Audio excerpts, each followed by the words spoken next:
My name is Elizabeth Thompson, and I'm 27 years old. I've been married to James for 5 years, and together we have a 4-year-old son named Jack. Initially, I worked full-time after our marriage, but now I transitioned to a part-time role at the same workplace where James is employed. James and I began dating due to his persistent pursuit, which eventually led to our marriage. However, things changed after we tied the knot. James, once kind, became domineering, adopting a mentality of complacency once he had caught me. His younger sister, Jennifer, who is about to turn 20, became a frequent presence in our lives. Despite our age difference, James indulged her every whim, making me feel like a mere housemate catering to her demands. Jennifer's visits were often untimely and unannounced, and she never brought anything with her. Upon arrival, she would ignore me, as if it were a normal occurrence. James, on the other hand, welcomed her warmly, offering her our meals, even if they were meant for just the three of us. Whenever I raised concerns about the limited food, James would insist that I share my portion with Jennifer, blaming me for not anticipating her arrival. Although Jennifer would offer insincere apologies when prompted by James, it was evident that she enjoyed his unwavering support and care more than any genuine remorse. I found myself constantly sidelined, even during meals, as Jennifer would exclude both Jack and me from the table, insisting on private conversations with James. This exclusion extended to everyday tasks, as James and Jennifer seemed content to let me handle everything alone. I'd often felt like an invisible presence in my own home, relegated to the role of a housemaid while they enjoyed each other's company. One evening, as I was preparing to bathe Jack, James demanded that I fetch a specific dessert from a downtown bakery, despite the late hour. When I hesitated, citing Jack's bedtime routine, Jennifer joined in, pressuring me to comply with James's wishes. Fearing further confrontation, I reluctantly agreed, leaving Jack behind as I rushed to fulfill their request. As I stepped out of the house, I overheard James threatening me with divorce if I dared to defy him again, loud enough for Jack to hear. Despite his tender age, Jack's concerned expression mirrored my own fears and frustrations. I fought back tears as I turned to Jack, asking him, "What kind of cake do you want, Jack?" His eyes, cloudy with disappointment, lit up as he replied, "Mommy, I want a cake with lots of apples." We chatted animatedly about cake flavors on our way to the bakery, momentarily distracting me from the hurtful words. Arriving just before closing time, we found the selection limited. Nonetheless, I purchased 2 slices of strawberry sponge cake and 1 slice of the fruit-covered cake Jack desired. Eager to fulfill his wish, back home, I set the cakes on plates and served James and Jennifer before attending to Jack. To my dismay, Jennifer commented, "That cake looks more delicious," eyeing Jack's choice. James, without hesitation, swapped Jack's cake for Jennifer's, dismissing Jack's protest. When Jack cried out, James callously stated, "I bought that cake with my own money, so you don't have the right to choose." Enraged by his cruelty, I confronted them, only to be met with James's threat of divorce once again. Jack, his tears subsiding, looked at me with concern. After a moment's hesitation, he bravely began to eat the cake Jennifer was supposed to have. "Mummy, this cake is delicious. I'm glad I got this one," Jack forced a smile, masking his true feelings. Seeing 3 adults imposing such hardship on a child stirred something within me. In response to Jack's feigned enjoyment, I suggested we eat in another room, away from the toxic atmosphere. Despite James's protests, I took Jack to the other room, allowing him to savor his cake in peace. Ignoring my husband and Jennifer, we enjoyed our time together, finding solace in each other's company. That night, we slept in Jack's bed, finding comfort in our bond. The next morning, as I awoke to start the day, Jennifer had already departed.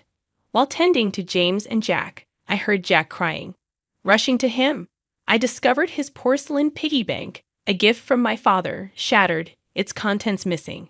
Every night, Jack would bid goodnight to that piggy bank, a cherished routine now shattered. I had watched Jack bid goodnight to his piggy bank the previous evening, a small ritual he cherished. With a sinking feeling, I suspected James, who was in the living room, might know something about its sudden demise. So without delay, I questioned him. His response was callous, lacking any hint of remorse. She just needed a bit of money, so she broke the piggy bank, he stated indifferently, as if it were inconsequential.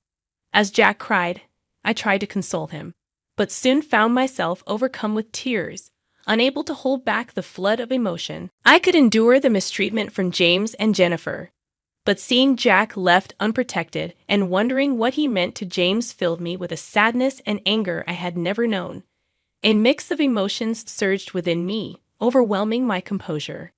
As Jack and I wept, James chided, "Don't make me feel gloomy first thing in the morning," his words laced with irritation. Losing my patience, I confronted him openly, condemning his actions. "Don't you think what you did is wrong, even seeing Jack crying like this?" I exclaimed, breaking my resolve to shield Jack from marital discord. James, without a word, retrieved a document from the bedroom, a divorce form. "Shoving it at me," he declared. "If you're not satisfied with what I say and do, let's get a divorce," before storming off to work. Jack, who had never before cried over matters involving James and Jennifer, had been inconsolable since last night. I, too, had surpassed the limits of my patience. "Jack, let's take a break from daycare today, okay?" I suggested, hoping to provide him some comfort. With a resounding yay, Jack eagerly agreed, thrilled at the prospect of spending the date with me. As he nestled on my knee, his innocent gaze filled me with a sense of serenity, reminding me of the boundless patience harbored within a child's heart. Together, we decided to indulge in a day of play, to release the pent-up frustrations that weighed heavily upon us. Though I knew it would inconvenience my work, I felt it was the best course of action for Jack. After explaining the situation to my employer, we spent the day at the park, exhausting ourselves with laughter and games. By lunchtime, we returned home, where Jack, unusually clingy, nestled in my lap like a baby, finding solace in our shared embrace. I had originally planned to tackle some household chores while Jack napped. However, sensing the significance of the day, I decided to seek solace in watching Jack's peaceful slumber instead. Suddenly, the sound of the front door unlocking startled me. It was too early for James to be home. Hastily grabbing a nearby bag, I retreated to the bedroom closet, cradling Jack in my arms. Straining my ears, I discerned a familiar voice, Jennifer. She seemed to be searching for something, her rummaging filling the air with tension. Peeking through the slightly opened closet door, I observed Jennifer's actions and listened to her muttered frustrations. After a flurry of noisy activity, she made a phone call, expressing her inability to find what she was looking for. With a resigned sigh, she mentioned bro, before finally leaving and locking the door behind her. Emerging from the closet, I gently laid Jack on the bed, pondering the intrusion. What could James and Jennifer be searching for? And why did Jennifer have a key? I felt a wave of unease, as if James had become a stranger. In a rush, I packed Jack's essentials into the bag I had grabbed. Just as I finished, Jack stirred awake. "Jack, let's go to Grandpa's house," I said, taking his hand and hastily making our way to the station. Within moments, we were on a train headed to my parents' home, just 2 stops away. Arriving unannounced, my parents were surprised to see us.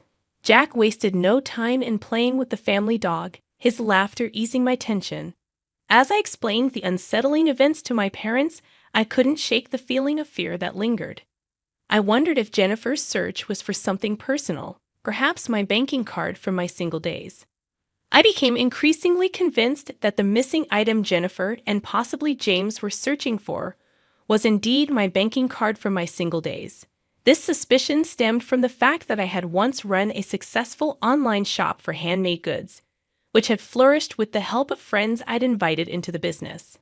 As my shop gained popularity and recognition, I had made plans for my trusted friends to manage it while I focused on motherhood. Balancing part-time office work with my responsibilities at home, I had kept my role as the company's president hidden from James.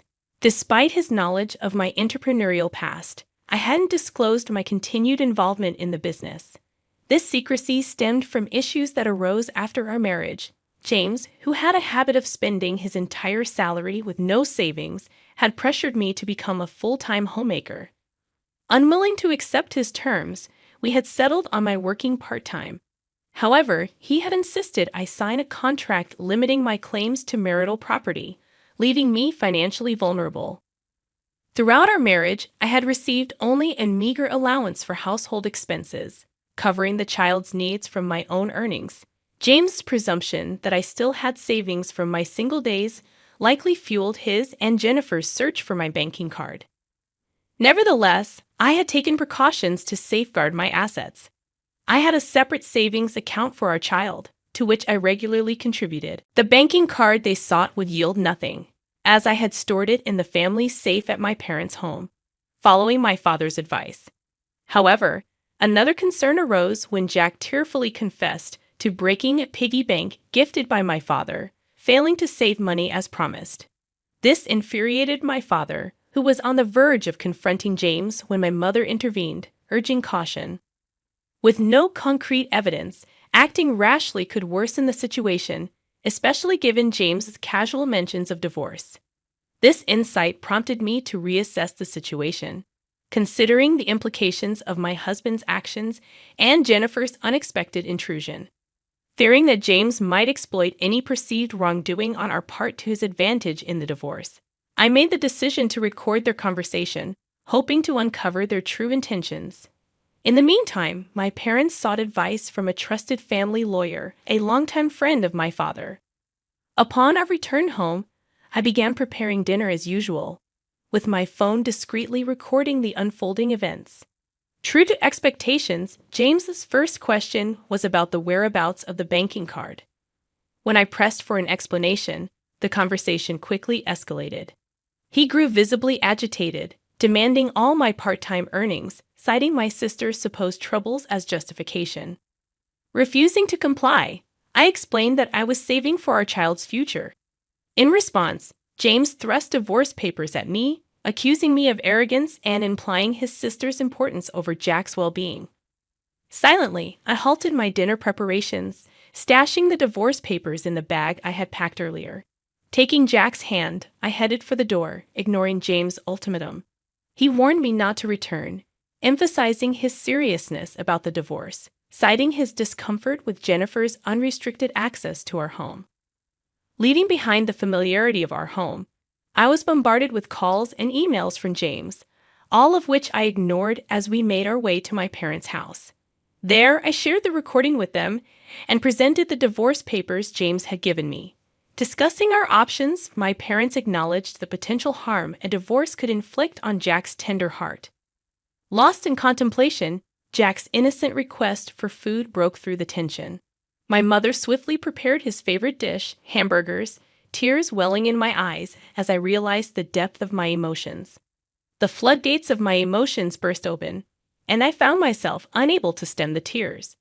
Jack's enjoyment of the hamburger was palpable, his grin stretching from ear to ear as he expressed his wish to have Grandma's hamburgers every day. "It's because Grandma fills them with so much love," he proclaimed, offering me a bite-sized piece with an earnest smile. As I tasted the familiar flavors, Jack's tender words melted my heart even further. "This hamburger is filled with love. Isn't it tasty, Mommy? Please don't cry," he pleaded, his concern touching me deeply, but his compassion only brought forth more tears from me. Sensing my distress, my father intervened, explaining to Jack that my tears were tears of joy, moved by his thoughtful gesture. He reassured Jack that family moments like these were precious and brought immense happiness. In a poignant moment, Jack expressed his understanding, feeling more love from our family than from his father. Embracing the concept of divorce with a maturity beyond his years, he found solace in the warmth of our family. Even back at my parents' house, Jack found comfort in our aging dog Max, declaring him as his little brother. With a sense of resolution, I made the decision to proceed with the divorce, knowing it was the best path for our family's well-being. The following day, as Jack slept soundly beside my father and Max, I shared a bed with my mother, finding solace in the familiar comfort of her presence. We reminisced about cherished childhood memories until sleep claimed us. Upon waking, I braced myself for the flurry of messages from James. Over 200 missed calls and emails awaited me, ranging from harsh criticisms to desperate pleas for reconciliation. Despite the uncertainty, I remained steadfast in my decision to prioritize the happiness and stability of our family. Feeling the weight of the situation, I switched off my phone once again, temporarily shutting out the chaos of messages and calls. Later that afternoon, my lawyer arrived, and we delved into the intricacies of my predicament, solidifying my resolve to proceed with the divorce. With solemnity, we signed the necessary documents, setting the wheels of legal separation in motion. The following day, my lawyer met with James to discuss the terms of our divorce. 2 days later, he returned to my parents' house with updates. The outcome was revealing and disheartening. Jennifer's troubles ran deep, stemming from a shopping addiction and involvement with questionable establishments. James, acting as her guarantor, had been entangled in her financial mess. Their plan to utilize my savings to alleviate their debts was laid bare. Despite his earlier resistance to the divorce, James appeared to have a change of heart, expressing regret and sorrow. He agreed to a fair child support arrangement for Jack, acknowledging his responsibility. In a brief but emotional conversation, James confessed his misguided priorities and misplaced loyalty to Jennifer. He lamented the strained relationship with Jack and expressed a desire for reconciliation. However, I remained resolute in my decision to move forward with the divorce, firmly closing the door on any chance of reconciliation. After our conversation, I embraced a fresh start, leaning on the support of my parents as I navigated the transition. Jack's well-being remained my priority, and I ensured his smooth transition to a new daycare. Meanwhile, I revitalized my career as a businesswoman, seizing the opportunity for personal growth and empowerment. As for James and Jennifer, I could no longer remain silent about their actions. I informed my in-laws, who, in a justified fury, decided to sever ties with them. Now living in modest circumstances, James and Jennifer faced the consequences of their choices, their once strong bond now fractured by blame and resentment. Their downfall served as my own form of retribution, a reminder of the consequences of betrayal and greed.